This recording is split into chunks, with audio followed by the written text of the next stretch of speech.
Okay, guys, are we starting? Are we starting? We're starting. Yes. Here we go. Are you want to start?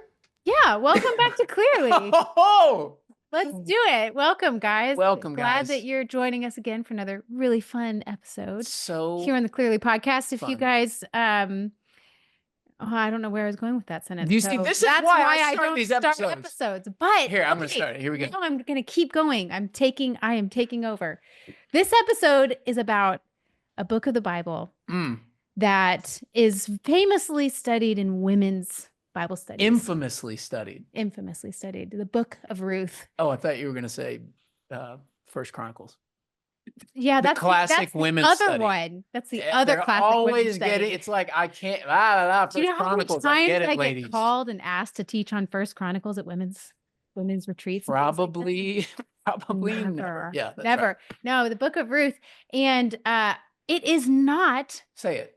a women's book of the Bible. It does not belong in this category of like, this is for the ladies, Ruth and Esther over here. That's right. Which is funny that that happens, but I guess the two books of the Bible titled by women's names, I guess that makes sense. But we're here to correct the narrative. And to do that, we have a friend on the podcast with us. He was on with us last week, but he's here again.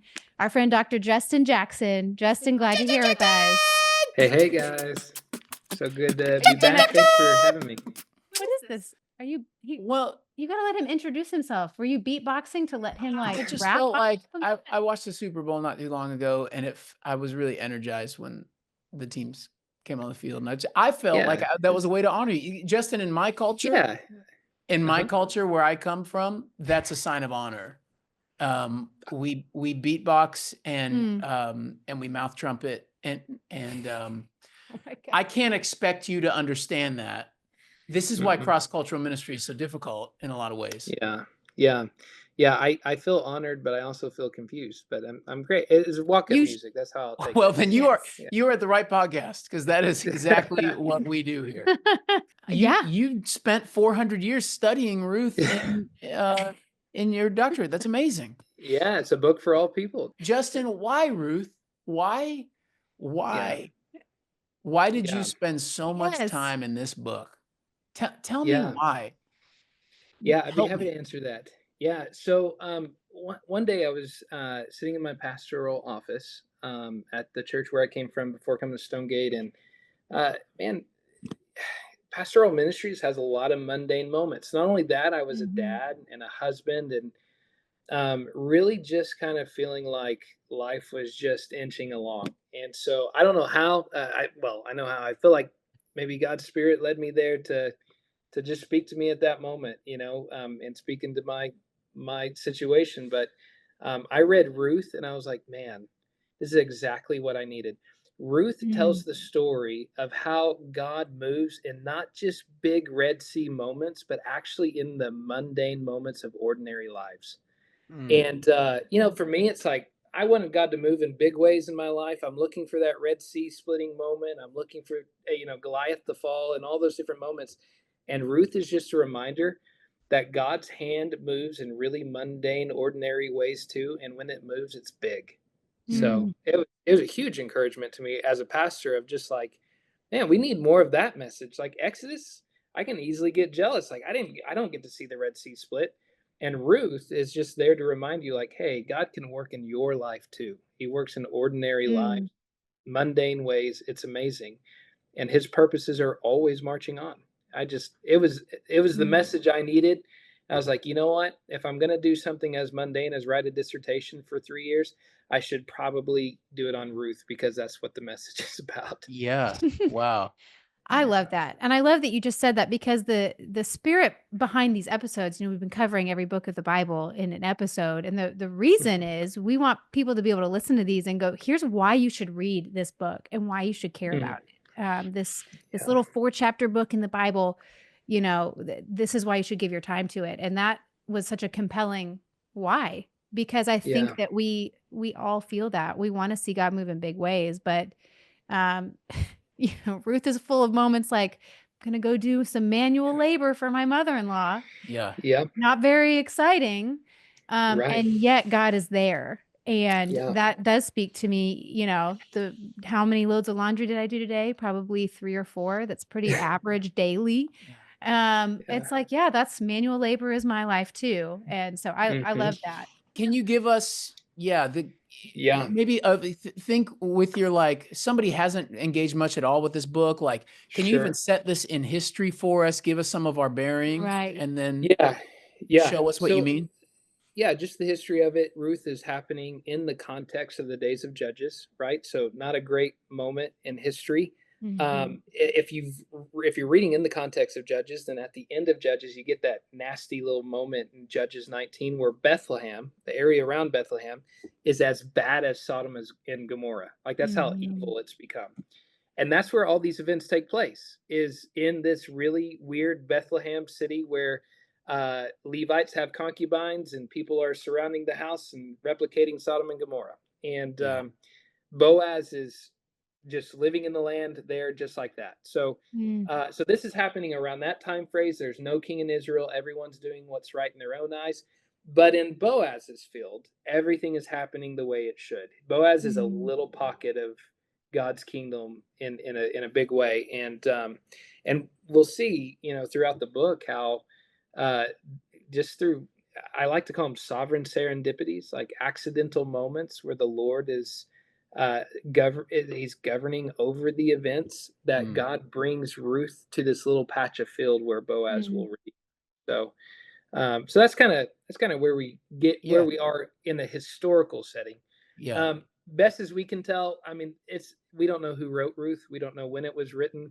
There's a lot of good arguments for after the exile. I think there's better arguments for before David's reign. I think personally it was written by Samuel, Gad, and Nathan, the prophets. And there's some Jewish rabbinical scripture that kind of not scripture, but rabbinical teaching that shows that.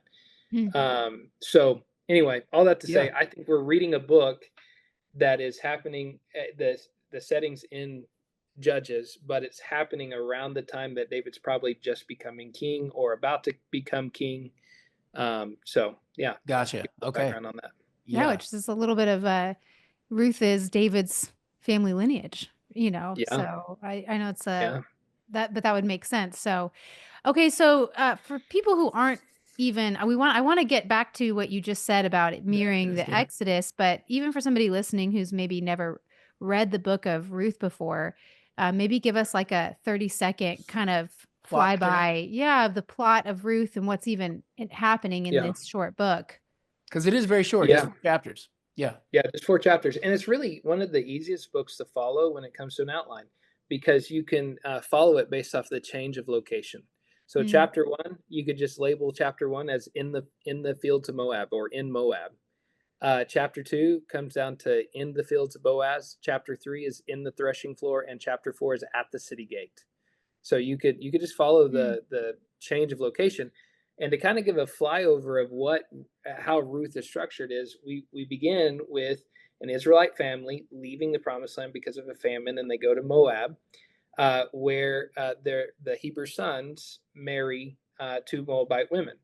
And they're there, we know for sure, at least 10 years, based off of what we read in Ruth 4. And so Ruth 1 and Ruth 4. So they're there for about 10 years. And then tragedy strikes. Naomi, the mother-in-law of these 2 Moabite women, decides to come back to her homeland in Bethlehem.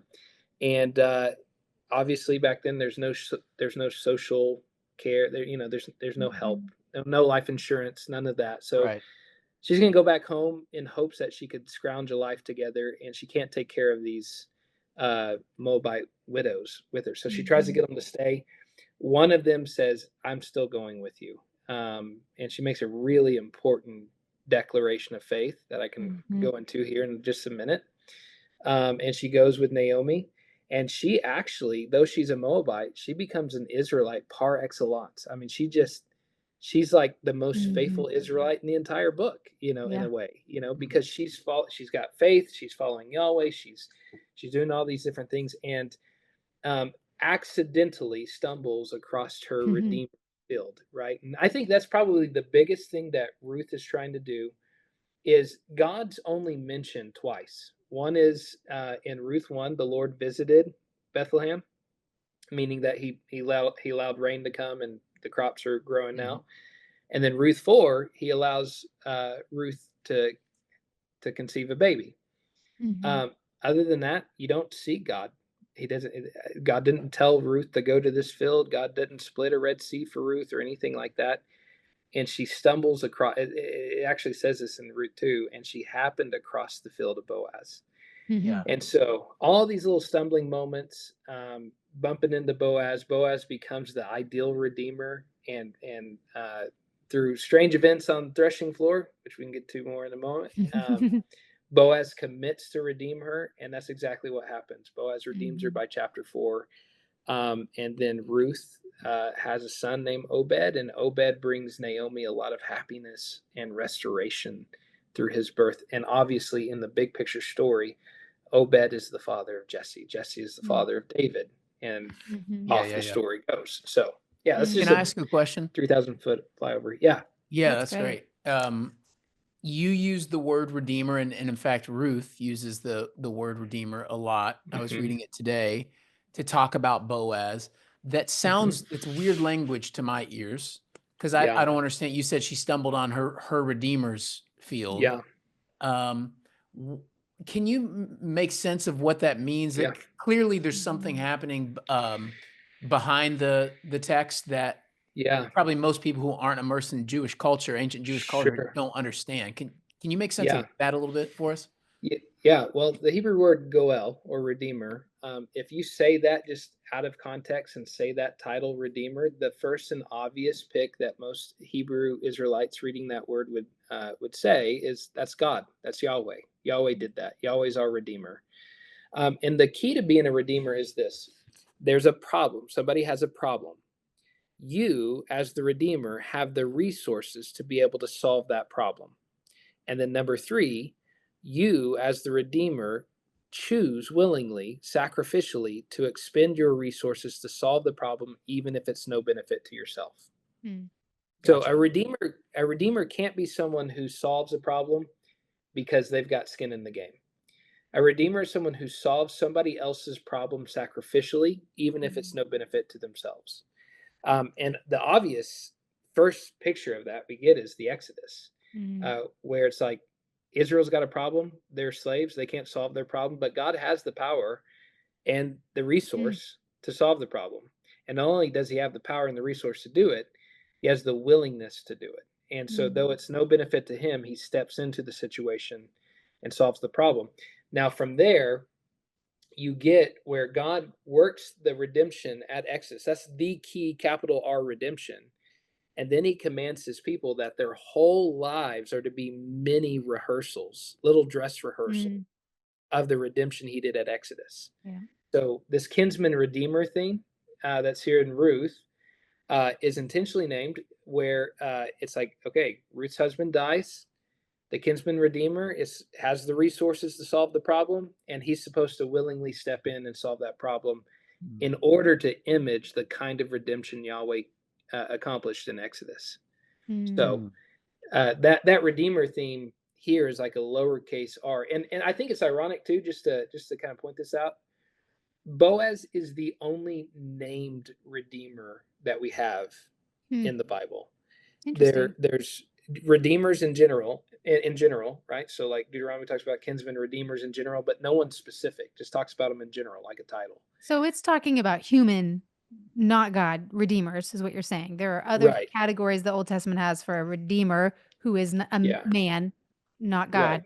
You're just saying Boaz is the only one we're given his name. That's right. That's right. So if there's 2 named redeemers in the Old Testament, one's Yahweh and one's Boaz. Noted. Yeah. Which is important when you're trying to figure out what the text is trying to get you to think about.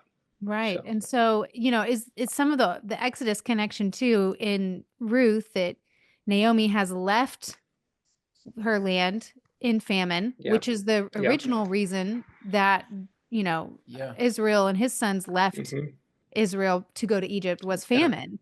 And And then Pagan there's nation. they're in a pagan nation, and then there's a return back to Israel. Yeah, What other yeah. ties are there to the Exodus in the Ruth story? Yeah, yeah, it's real fun to do this, by the way. If you were to just draw one of those story arcs and just kind of plot the narrative, it really fits the Exodus perfectly. So if I were to tell you, I'm going to tell you the story about an Israelite family who, because of famine, left their homeland to go to a foreign land. While they were there, Hebrew baby boys, that's the Hebrew word. The Hebrew word is Yeled. So like when it talks about Naomi's sons, there's a couple different words for sons that you can use. One would be adult sons, or could be general sons. It's like bana, and then you get Yeled. Yeled is like lad, like little boy or child. It's a weird way to describe marriage age men, right? Yes, it Be is. like be like calling Jimmy, there you go, little lad or little guy, which I did call him that here at work. Yeah, it's a good little guy. It's Yeah, it's feels great. pretty good. Yeah, I figured.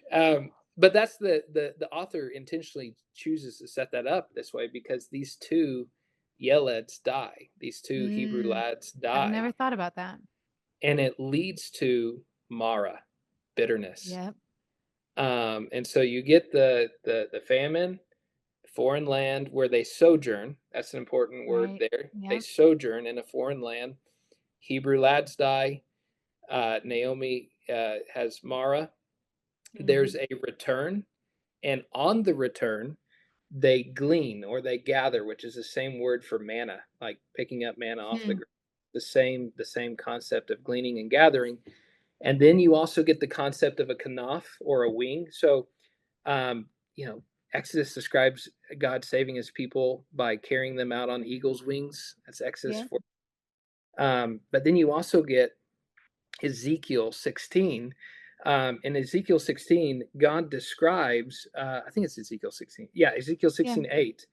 God describes his redemption at the Exodus as a man who covered his wing, covered his bride with his wing. And the wing there is kanaf. It's the corner of a robe. So when a man wanted to marry a woman, he would just cover her shoulder with a robe, and that would be Gotta be really careful where you're throwing your clothes in the Old Testament. Totally, That's why they had polygamy. It's like, guys, I just set my robe down and I accidentally married that girl. Yeah, that I've never seen that connection, but absolutely, yeah. Well, you're welcome, man. That's why they pay me. That's right. So you get this same story where Boaz covers Ruth with his kanaf, with his wing, and then this is where it gets really, really interesting. When Boaz gets to the city gate, there's a really interesting choice in language. And again, in English, it's easy to see if you're paying attention. You don't have to know Hebrew to see it. But Boaz talks about how he's redeemed the inheritance of Elimelech, or Eli Melech, or Eli Melech. I never say the name right. I choose my own path on that. So there you go. Yeah, there you go. And old Ellie. So he redeems, and that word there is goel. He redeems, but then he says he acquired Ruth or purchased Ruth to be his bride. And when I first read that, I was like, yikes. Ooh, as a modern Bible reader reading this, even culturally, that just feels weird trying to step in.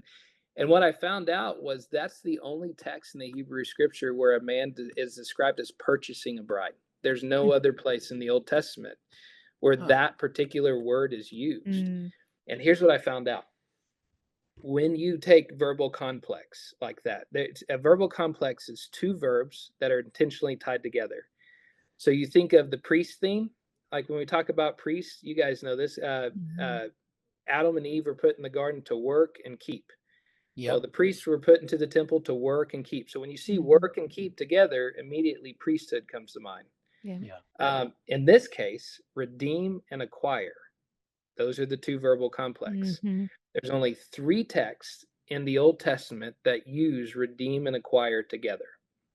Exodus 15, Psalm 74:2, and Ruth 4. And all 3 texts speak of the Exodus. Are in an Exodus context.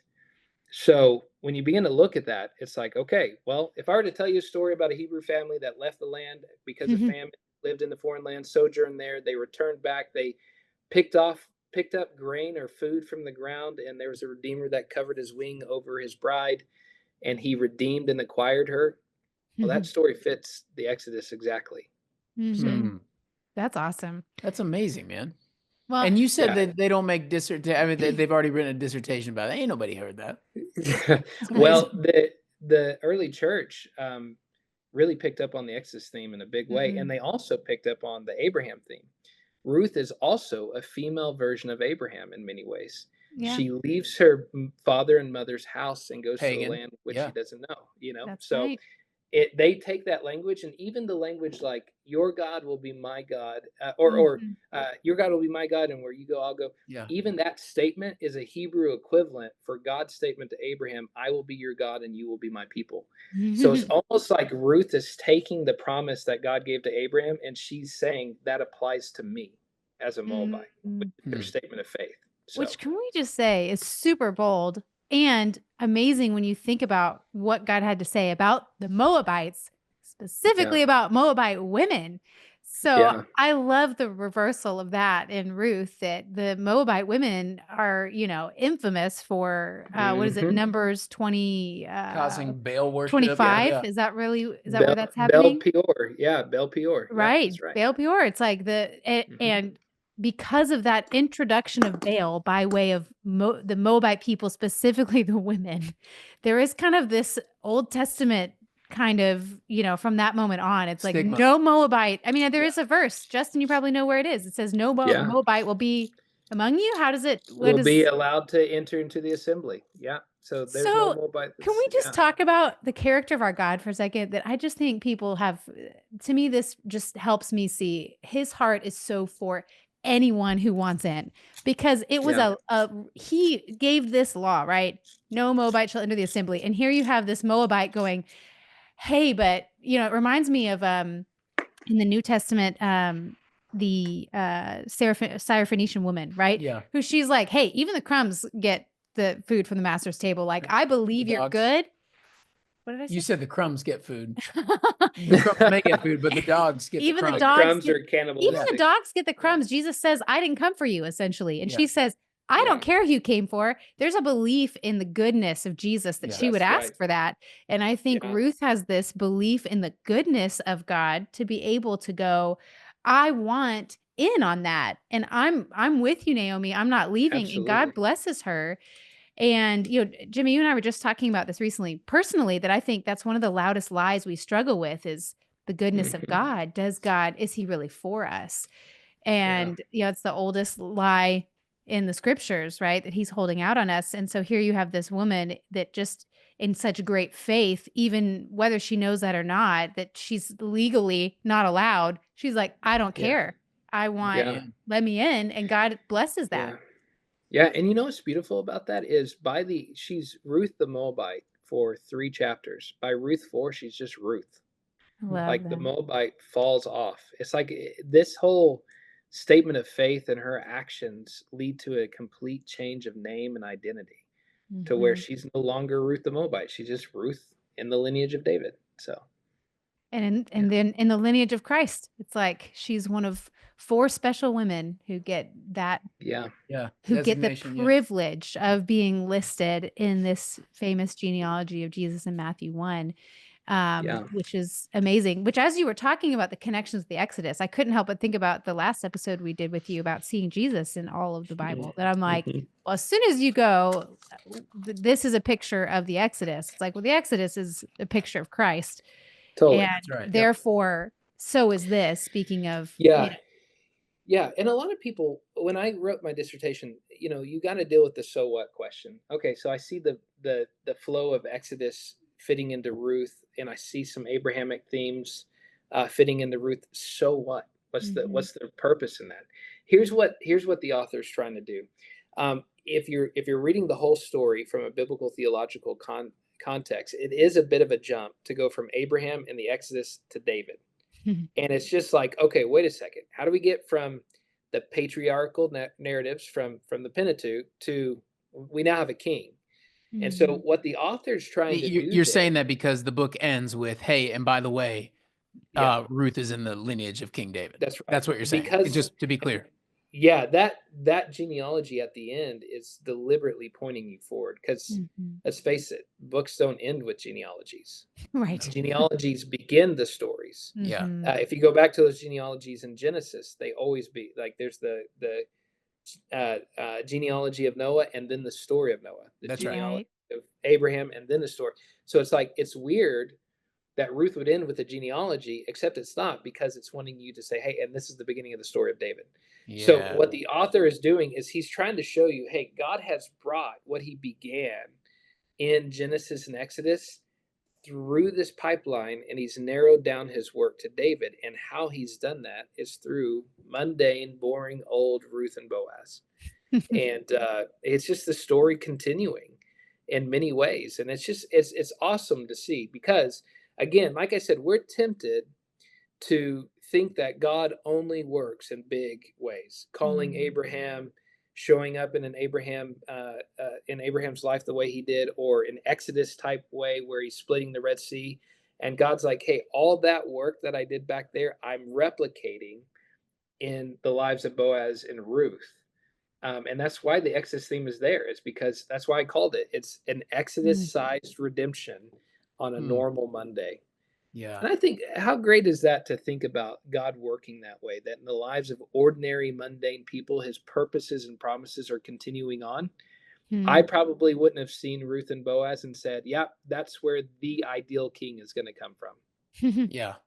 So, yeah. Gosh, that's awesome. That's amazing. Say, were you going to say? I was gonna say. Go for it. And then we need to wrap, not wrap, but we need to wrap this episode, because we could talk forever. But I can't have my man on and not ask him about the sleeping at feet moment, because I'm just. Will you make me smarter for just 2 seconds? Just indulge me for 45 seconds, because it's weird. We talk, all of these episodes where we're going through books of the Bible on the tough stuff that trips people up, that makes you go, I'm probably going to skip that book because I don't understand that thing. If I had one thing in here, it would be like that. What is that whole, you do have like the purchasing your bride thing, which that's a conversation, but you have the whole, like, she's told by Naomi, right, to sleep at the feet of Boaz. And that's like Boaz, and although that is how me and Kelly fell in love, I don't think that's everybody's story. Wow. And I would love it if you could maybe unfold that for them. This isn't for me, really, at the end of the day. This is for Sure. Yeah. Well, I don't doubt that Naomi probably had some weird motives in what she was going to do. She, as you're reading the story, she kind of, at the end of chapter 2, she sees that, oh, you stumbled into, the field of our Redeemer, the one that can help us. So I think Naomi sees that something's amiss, and she tries to make it happen by telling Ruth what to do. I don't think Ruth, so a lot of people talk about the uncovering of the feet, and they say it's a sexual euphemism. Like it means that Ruth slept with Boaz. And it's true, I'm sure, in all kinds of ancient Near Eastern texts, that feet in general are euphemism in a lot of places in the Middle Eastern context. But just because something is sometimes used as a euphemism doesn't mean it's always used as a euphemism, right? In our modern world, we like to over-sexualize text. We just think in that way. I think you got to be careful of that. There's 2 reasons why I think that it's impossible for that to mean that Ruth slept with Boaz. The first one is Boaz calls her a worthy woman. Yeah. And a worthy woman means upright, means righteous. It entails all of those little adjectives about goodness and greatness and all that. I don't think he can call her a worthy woman if she's trying to prostitute herself to him. Okay. The second thing is Boaz is super concerned with doing what's right. Like he can't. I mean, he's in Judges era Israel, which means nobody really gives a rip what he does to Ruth or how he, how he goes about this thing. But he's got an order of operations because he knows the law, right? He tells Ruth, there is a kinsman redeemer nearer than I, and he must, I basically got to go to him first. Yeah. So to me, it's like, talk about reading into a text. It's like, man, to make that a sexual act is to make it so out of character of what we're reading. It just is not a part of the character here. Yeah. It is a huge outlier to read it that way. Now, what I do think happened, and this is how I read it, even as I was going through the Hebrew, is Boaz sleeping outside on the ground. He's using his robe to cover like a blanket. Ruth takes off his robe and lays it next to him. And in the text, it says that he was startled awake. It can also mean he shivered. I can just like the war for the blanket started in Ruth 3. So if you're a husband and you've ever woken up shivering cold, it started right here, guys. Started right here. Great. Ruth takes the blanket, and Boaz gets cold, and he wakes up, and he's like, "What happened?" Now, remember the way to propose to a woman in the Hebrew context is to cover her with the corner of your robe. And so essentially what Ruth has done is she's taken the wedding ring and she's laid it on Boaz's bedstand. It's kind of hard to misinterpret what she wants him to do. Right. He wakes up, he's like, "Who are you?" She's like, "I'm Ruth. Spread your wing over your Redeemer." In other words, if you like me, you should probably ask me to marry you. Just put the ring on my finger. I'm right here. That's kind of what's happening here. So I think that's the way to read this text. I think it's to read it any other way is reading into the text, over sexualizing the text, and reading it in a way that is really it's a bad way to read literature, because it's not reading according to the character development that's here. That's good. Ladies and gentlemen, don't let anybody ever tell you the Bible's boring, because it is not. It is wild and bizarre and wonderful. Yeah. And it points us to Jesus. Well, Justin, thanks so much for all your thoughts. We could talk for probably 4 more hours about Ruth. It would be so fun. But hopefully, as you guys are listening to this, it makes you ready to go read Ruth either for the first time or maybe for the 10th time with some new eyes and a new lens to think about it through. So we're going to have in the show notes a lot of extra resources for you, 1-pager for you to explore the book. It's going to be great. So awesome. Jump in. Justin, thanks so much for being with us. Thank you, guys. Jimmy, doesn't that just want to make you read Ruth again? No. What? I just thought what would be unexpected. I thought the answer no would be unexpected. I thought you were saying no, you can't end this episode that way. No. Just yelling at me. I didn't know what to do with that. Okay. You listening to us right now, I hope this makes you want to read Ruth, because it makes me want to read it again. Oh, it makes me want to as well. So many I'm just imagining little mind blown emoji in my head, like so many of those moments. I'm like, oh man, I gotta think about that some more. Like the lads, like the anyway. Yeah. I could just rehearse the whole episode, but I'm like the baby boys dying. I'm like, oh my gosh, that does happen in the book of Ruth in the beginning. Never thought about that. So many fun things. So I hope you enjoyed this episode. Remember, we're making 1-pagers that go with each book of the Bible that you can find in the show notes below. So if you are like, I'd like to read through Ruth and have some handlebars, go get the Ruth 1-pager, print it out, stick it in your Bible, and enjoy reading along. What are you doing? Handlebars. If you're not watching this, it wouldn't be very funny. Oh, but you can't watch. Maybe you should go to YouTube. on over to YouTube.